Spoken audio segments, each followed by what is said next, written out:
What's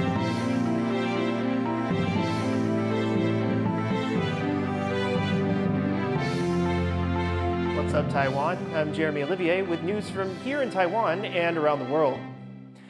President Lai Ching-te has addressed the nation in his second of 10 so-called unity speeches. He talked up the need to make Taiwan more resilient in the face of Chinese aggression, but one metaphor he used has sparked angry reactions among the opposition. Irene Lin reports. Giving a warm greeting in the local Hakka dialect, President Lai Ching-te addresses the nation from Taoyuan in the second of 10 planned speeches. The theme, unity. Lai saying Taiwan has repeatedly come together to find success, from COVID-19 control to the world-leading semiconductor industry. And most importantly, there is turbulent democratization. Lai also continued a theme from his first speech, that people should embrace both the country's official name, the Republic of China, and its common name, Taiwan. But it was another line that drew all the headlines.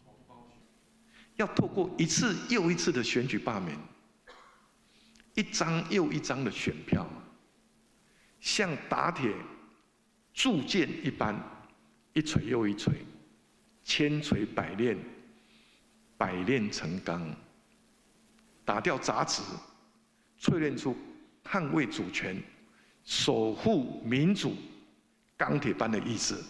The iron-striking metaphor, specifically the term impurities, seemingly linked to upcoming mass recall votes against politicians from the opposition Kuomintang or KMT and Taiwan People's Party or TPP, who together control Taiwan's legislature. On Tuesday, the KMT called out what it sees as hypocrisy from Lai and the party he leads, the Democratic Progressive Party or DPP. 除了赖有友之外，除了新潮流护身符之外。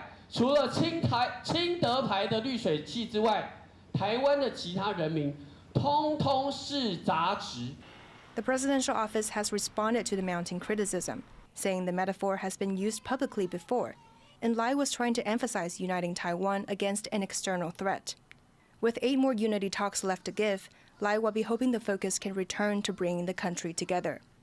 Ryan Wu and Irene Lin for TaiwanPlus. Taiwan has presented a medal to a Guatemalan military leader in recognition of his contributions to the two countries' mutual defense. Lieutenant General Hermelino Chozo, Chief of the General Staff of Guatemala, was presented with the second-class Order of the Resplendent Banner on Tuesday. In his remarks, he called Taiwan his second home and said key moments of his personal life took place here. Taiwan's ambassador to Guatemala praised Chozo for deepening ties through military exchanges, including in the medical field. Guatemala is one of Taiwan's 12 remaining diplomatic allies. Taiwan's economy minister is reassuring the public that war in the Middle East won't heavily impact the economy here, despite the country's reliance on energy imports. Chris Gorin has more. Will war in the Middle East affect Taiwan's economy? That question was put to the country's economy minister, J.W. Guo, in the legislature today after weeks of conflict between Iran, Israel, and the U.S.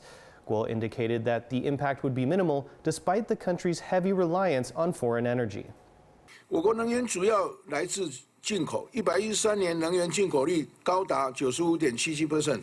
国际能源价格受地缘政治的影响，我国就采取进口来源多元化，以长约为主的采购模式，同时兼顾反映成本、照顾民生、稳定物价的前提下，合理调整国内能源价格。In Taiwan, oil and gas are needed for both fuel and electricity, and about 80% of its electricity comes from burning fossil fuels. About 77% of its oil and 28% of its natural gas comes from the Middle East, making the country vulnerable to disruptions in the region.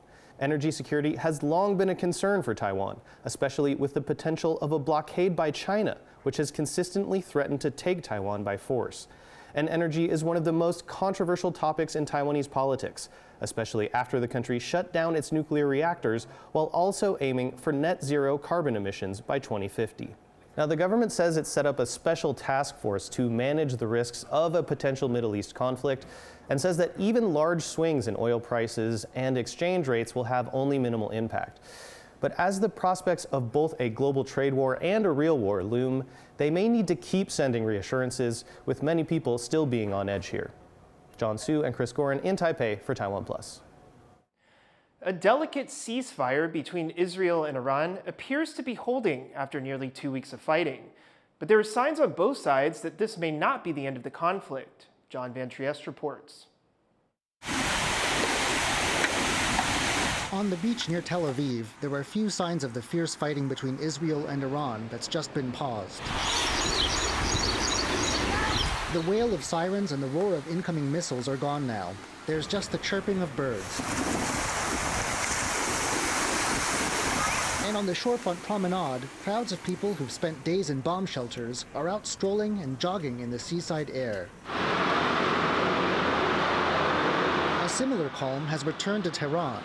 Patriotic slogans are still up and armed guards are still visible, but after a false start, a ceasefire has taken hold and the streets are filled with life. In both Israel and Iran, there is cautious optimism. It's a bit scary to go around in the beach and in places that there's no shelter, but we hope that the ceasefires will maintain. I agree. The reason is that I haven't slept properly for 12 nights, and today, after 12 days, I finally came outside, heard about the ceasefire, and decided to go for a walk and such. And honestly, if there's peace, why would I be against it? Will peace hold, though, especially in the long term? Israel, with U.S. help, has dealt a blow to Iran's nuclear program, its main objective in this fighting. But even Israel and the U.S. seem to have different ideas about how big a blow. On June 21st, a U.S. precision operation effectively fulfilled our narrow objective to degrade Iran's capacity to produce a nuclear weapon. Well, I think it's still early to assess all the strikes. We know we were able to push back the program. We were able to remove the imminent threat that we had. And CNN reports Israeli and U.S. strikes may only really have put the program back a few months, missing core assets. Israel's Prime Minister Netanyahu says his country won't hesitate to strike again. ואכן, בכל הפעולות המזהירות שלוחמינו ביצעו, הורדנו לטמיון את פרויקט הגרעין של איראן.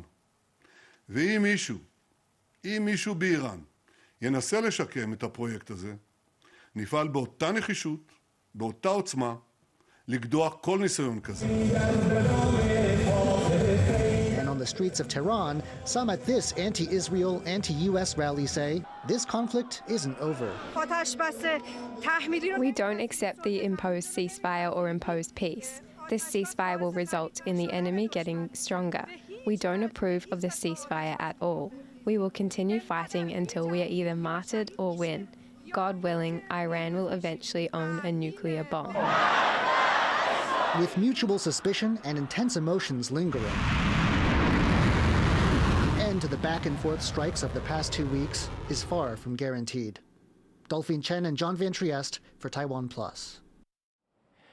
80,000 people have been displaced in massive flooding in southwestern China. Heavy rains caused the Duliu River in Guizhou province to overflow, flooding several counties. Local officials on Tuesday declared a level 1 flood control emergency, China's highest flood warning. In neighboring Guangxi, rescuers sent boats to reach stranded residents. China's southwest has been hit by especially wet weather this monsoon season, with some areas seeing record rainfall. Once a bustling port town, even more important than Taipei, Lukang on Taiwan's west coast has long faded from the spotlight. But now, a local family's effort to restore their 19th century home is helping bring new life and pride back to this historic town. Millie Hughes reports. 这个是一个 bathroom， 小时候我都在这边洗澡，好大一间，很冷。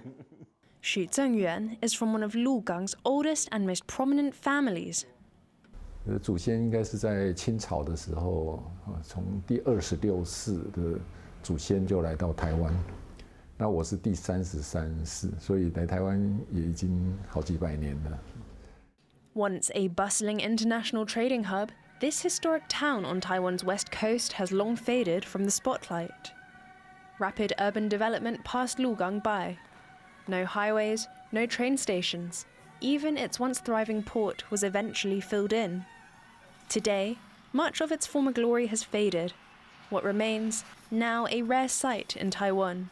Centuries-old Qing dynasty architecture, like Xu Zhengyuan's ancestral family home, the Changyuan Hospital.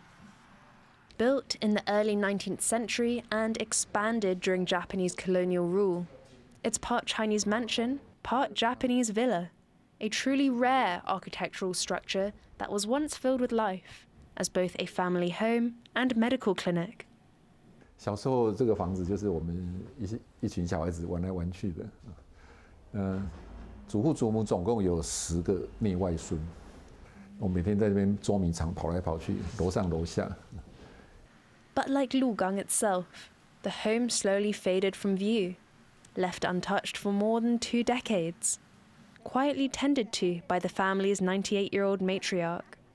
And taking care of a 200-year-old mansion was no easy task. 破掉即马就漏水吼，漏水就白蚁就来安尼，足头痛呢。As their home fell into disrepair, the family faced a tough decision.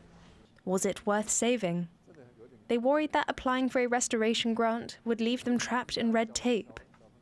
那在很多亲戚朋友都有很多很不好的经验了，就是一旦排队下去，有时候排个10年、20年不一定排得到。那房子不但不能修，又连动都不能动。So to navigate the government paperwork, they sought help from a local restoration team. 你如果拿到政府补助，你可能要有相对应的这样子的一些公益项目，对，就是你要有一些不管是活动啊、讲座啊、展览啊给大家，或是把你家的这个一些历史的独特细节的部分给大家看，会让大家知道。我会觉得，就是长源医院其实有各个层面，包含我们自己刚刚看到从建筑、从医疗史、从摄影史。还有在对于地方上的这样子的一个空间上的论述来讲，它其实都在一个很重要的位置。Inside, the family uncovered a treasure trove: antique medical tools, vintage furniture, hand-painted murals, and decades of family photographs taken by Xu Zhengyuan's late father, a respected photographer in Taiwan, known for his portraits of Lukang. 我那时候就想说，这些都可以拿来展览了，房子拯救完之后就可以拿来展览。So the family decided to bring the community into their home, creating a museum that contributes to Lukang's cultural revival. 写计划书的内容也要提到说，你房子修好之后要准备怎么用。所以我们在跟那个维修团队在讨论的时候，就有把这个概念写进去。After 2 years, the funding was approved. And restoration began in 2020. Qing-era features, tiled roofs, wooden beams, hand-painted murals were meticulously recreated to meet strict grant requirements. The restoration itself is also part of the exhibit, which opens to the public in June. 大家来参观啦，来参观啦呢。For the Xu family, restoring Changyuan Hospital wasn't just about preserving their own legacy. It was about returning something to the town they've called home for generations. By turning their family home into a community space, they are helping Lukang breathe new life into its old streets, honouring the past while meeting the needs of today. Andy Xue, Bryn Thomas and Millie Hughes for TaiwanPlus. Thank you for watching What's Up Taiwan. You can visit the TaiwanPlus website or follow our social media for more of our stories. Finally, we take a look at how the Philadelphia Zoo is providing special summer treats to help its animals beat the heat. I'm Jeremy Olivier. Take care and see you next time.